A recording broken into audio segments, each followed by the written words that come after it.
2024 now. President Biden still trying to restore confidence among Democrats after misspeaking multiple times during the news conference yesterday. That, of course, on top of concerns about his debate performance last month. As of today, a total of 18 Democrats are now calling for him to drop out. NBC's Peter Alexander has details.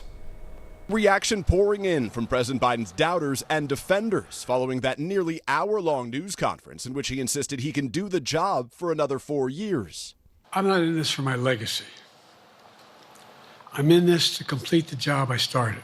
While also saying other Democrats could win the election. But there are other people who could beat Trump too. But it's awful start from scratch. The president pressed on whether he would get out of the race if his team told him Kamala Harris was more likely to beat Donald Trump. No, unless they came back and said, there's no way you can win.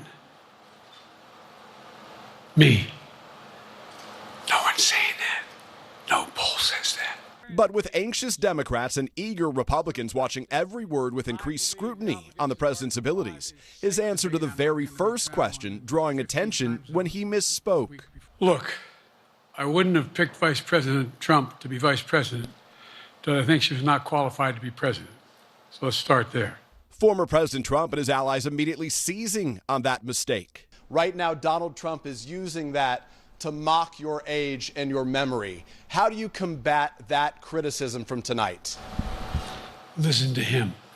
It came after a similar misstep earlier in the day while introducing Ukrainian President Zelensky. But that time, he caught it. Ladies and gentlemen, President Putin. President Putin. He's going to beat President Putin. President Zelensky. This morning, Congressman James Clyburn, one of the president's strongest allies, speaking to Craig on Today about whether Democrats should keep talking about whether the president should drop out. Should that conversation continue?